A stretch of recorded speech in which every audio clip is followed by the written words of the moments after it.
திரு உதயநிதி அவர்களுடைய தாத்தா திரு கருணாநிதி அவர்கள் யாருக்கு முரட்டு பக்தராக இருந்தார் என்று நாட்டு மக்கள் அறிவார்கள். யாருக்கு? மத்தியிலே பாரத பிரதமராக இருந்த திரு வாஜ்பாய் அவர்களுக்கு முரட்டு பக்தராக இருந்தவர் திரு கருணாநிதி அவர்கள்.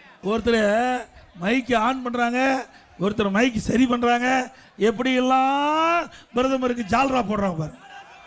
எங்களை பத்தி பேசுவதற்கு அருகதை இருக்குதா உங்களுக்கு? உங்க தாத்தா டெல்லிக்கு போகும்போதெல்லாம் ஏதாவது காரியத்தோட தான் போவார். தமிழ்நாட்டு மக்களுக்காக போக மாட்டார், குடும்ப மக்களுக்காக போவார்.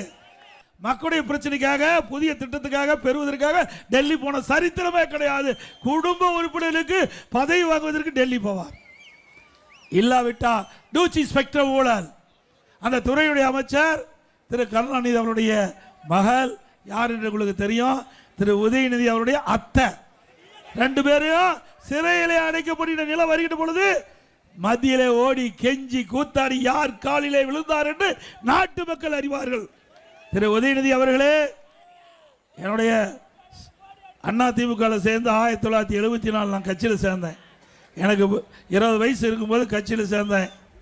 நான் கிட்டத்தட்ட 51 ஆண்டு காலம் அந்த கட்சியில் இருக்கிறேன். உங்கள் வயசு 48 தான். உதயநிதியோட வயசு 48 தான் நான் நினைக்கிறேன். ஆக எங்களுடைய அரசியல் அனுபவம் கூட உங்களுக்கு வயசு கிடையாது. வரம்பு மீறி பேசினால் அதற்கு தகுந்த பல்லடியை நான் மட்டுமில்ல எங்க தொண்டனே உங்களுக்கு கொடுப்போம்.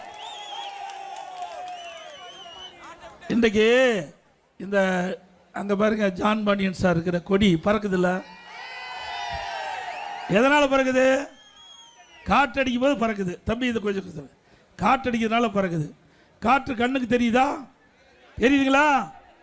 கண்ணுக்கு தெரியாத காற்றில் கூட ஊழல் செய்கின்ற ஒரே கட்சி திமுக கட்சி. ஊழல் அலைக்கற்றை விட்டு ஊழல் செய்த கட்சி எங்களை பற்றி பேசுவதற்கு எந்த அருகதையும் இல்ல.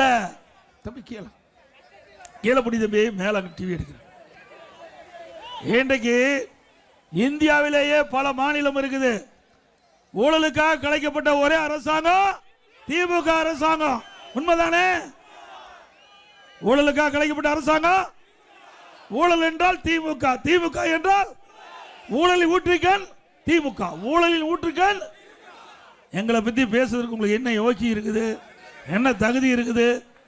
இந்த 5 ஆண்டு காலமா collection commission corruption, collection commission corruption இதுதானே செஞ்சுட்டு இருந்தீங்க.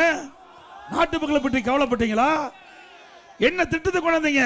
இந்த ராமநாதபுரம் மாவட்ட மக்களுக்கு என்ன திட்டத்தை கொண்டாந்தீங்க? நான் முதலமைச்சர் இருந்தேன் 4 ஆண்டு 2 மாத காலம். பிரம்மாண்டமான அரசு மருத்துவக் கல்லூரி மருத்துவமனை கொண்டாந்து இந்த மாவட்ட மக்களுக்கு நன்மை செஞ்சேன். பிரம்மாண்டமான சட்டக்கல்லூரி கொண்டாந்தேன். 2 கல்லூரிகள், பிரமாதமான கல்லூரி. 400 கோடி. தம்பி கொடி கீழே பிடிப்பேன் தம்பி. 2 கல்லூரி, 400 கோடியில் ஒரு கல்லூரி, 125 கோடியில் சட்டக்கல்லூரி. 2 கல்லூரியும் இந்த மாவட்ட மக்கள் நலன் பெற வேண்டும், இந்த மாவட்டங்கள் ஏற்றம் பெற வேண்டும். இந்த மாவட்டம் பின்தங்கிய மாவட்டமாக இருக்கின்ற காரணத்தினால இதை வளர்ச்சி பெறுகின்ற ஒரு சூழலை உருவாக்குவதற்காக 400 கோடியை பார்க்கல, இந்த மாவட்ட மக்களுடைய நன்மையை நாங்கள் பார்த்தோம். இந்த மாவட்ட மக்களுக்கு நல்ல வளர்ச்சி கிடைக்க வேண்டும் என்பதில் அரசு மருத்துவக் கல்லூரி மருத்துவமனை கொண்டு வந்த அரசு, அதிமுக அரசு திறந்து வைக்கிற. இன்னமோ நாம கஷ்டப்பட்டு கொண்டாந்தோம், இவர் திறந்துட்டு போயிட்டார். ஸ்டிக்கர் ஒட்டி திறந்துட்டு போயிட்டார். நாம் பெற்ற பிள்ளைக்கு பேர் வச்சுட்டு போயிட்டார். அதை பெருசா பேசிட்டு இருக்கார். சட்டக்கல்லூரி 125 கோடியில் சட்டக்கல்லூரி கொண்டாந்துருக்கார். அது மட்டும் இல்ல, இந்த பகுதி வறட்சியான பகுதி. இந்த வறட்சியான பகுதியில் விவசாயி பெருங்குடி மக்கள் வளம் பெற வேண்டும், விவசாய வளர்ச்சி அடைய வேண்டும், விவசாயிகள் வளமோடு நலமோடு வாழ வேண்டும், விவசாய தொழிலாளிக்கு தேவையான வேலை கிடைக்க வேண்டும் என்பதற்காக காவிரி குண்டாறு வைகை திட்டத்தை கொண்டு வந்து அதை நிறைவேற்றுகின்ற பணி முற்பட்ட போது அதை அப்படியே கிடப்பில் போட்டீங்க.